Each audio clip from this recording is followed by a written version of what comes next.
Comença un altre curs a les universitats catalanes, però continuen els problemes de sempre. Permeteu-me que fiqui un exemple, el cas de la Universitat de Lleida, la meva universitat, on els problemes estructurals persisteixen. Tenim més del 60% de personal a temps parcial, més de 800 professors associats. Això vol dir, també, més infrafinançament, però també prenguem cadascú la responsabilitat que li pertoca, menysteniment vers els sindicats, que portem anys denunciant aquesta situació, més envelliment de la plantilla i incapacitat per a rejuvenir-la, poca transparència, poca democràcia interna i un centralisme persistent, tot i que he d'admetre que aquest curs, amb l'obertura del centre adscrit a la Seu d'Urgell, es veurà, diguéssim, per fi matisat aquest centralisme. Però és un exemple que caldria estendre a la resta de capitals de comarca de la demarcació de Lleida. Bé, en qualsevol cas, cal un canvi de paradigma universitari, una nova manera de fer les universitats, un nou model de gestió de la docència i de la recerca que posi els treballadors i treballadores al centre. En aquest sentit, el Departament de Recerca i Universitats, nou, té una oportunitat d'or, juntament amb el Ministeri, per a posar les bases d'aquest futur. Però per fer-ho s'ha d'escoltar no només els rectors, sinó també els sindicats i els comitès d'empresa, que són els representants legals dels interessos dels treballadors i treballadores.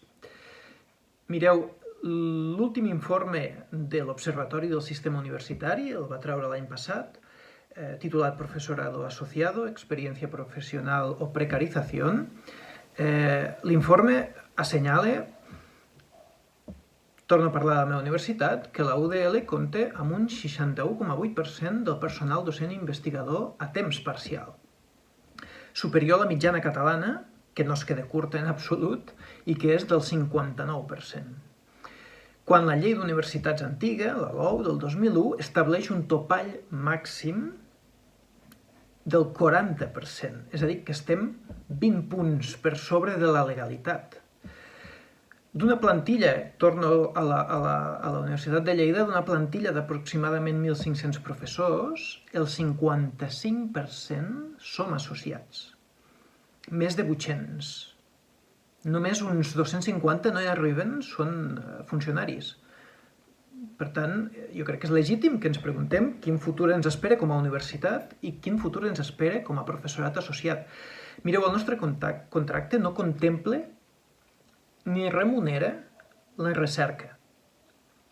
Però, en canvi, la universitat o l'ACU, l'Agència de Qualificació Universitària de Catalunya, ens l'exigeix per a fer carrera acadèmica o senzillament per a ser considerats bons professionals. Estem fent, ja ho podeu, diguéssim, deduir, estem fent investigació gratuïtament. I algun dia algú ens haurà de pagar. Això ho exigirem sempre. Mentrestant, com fa temps que venim assenyalant, es podria identificar el personal que fa feines estructurals d'aquest tipus des de fa anys i consolidar-los, acabant així amb la precarietat, però ni això estem fent. No s'està donant aquesta ordre des del Ministeri o des de la Conselleria. Els companys i companyes de la plataforma estatal de professorat associat fa poc denunciaven una obvietat que sempre s'intenta mantenir oculta.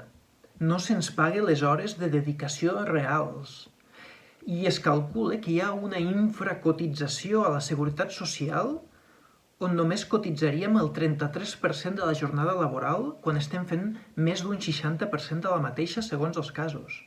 Això, com comprendreu, té efectes negatius, no només en l'àmbit personal i laboral, en què hem de treure hores de sota les pedres mentre treballem en 2 o 3 feines precàries més, sinó que també en l'àmbit de les prestacions socials i les pensions futures ens trobarem de que haurem treballat però no haurem cotitzat tot allò treballat.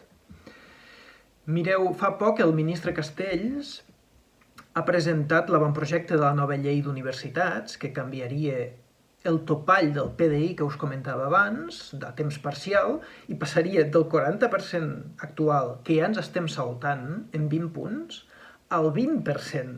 És a dir, que ens passarem a saltar la llei en un 40%.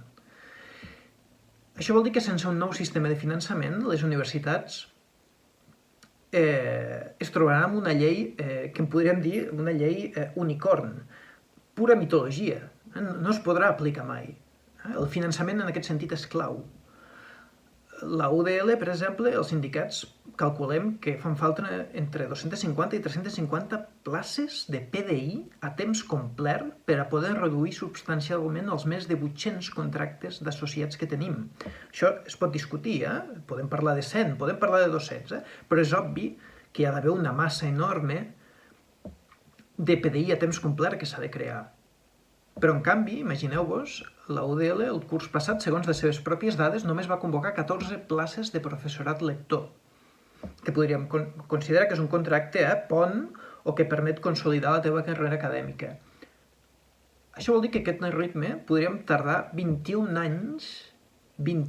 anys a obrir entre 200 i 300 places de professor lector. Per tant, aquest no pot ser l'únic camí. Cal un gran i nou pla estratègic de les universitats pensat única i exclusivament per a rejovenir i consolidar la plantilla. Un pla autònom que no estigui supeditat a cap altre. Coordinat, tot el que vulgueu, però que no estigui supeditat. Alguns, per exemple, com un servidor, portem 10 anys, enguany farà 10 anys, fent de professor associat. Salaris baixos, de misèria, i havent impartit, en el meu cas, fins a 8 assignatures diferents en 10 anys. I, m'encanta explicar això, amb retallades de contracte incloses en plena pandèmia.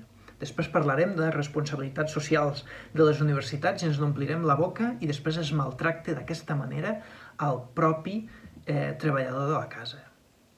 A sobre, alguns, com un servidor, encara hem hagut d'escoltar com algunes autoritats ens deien que havíem de fer més articles acadèmics, que no ens paguen, i menys articles d'opinió.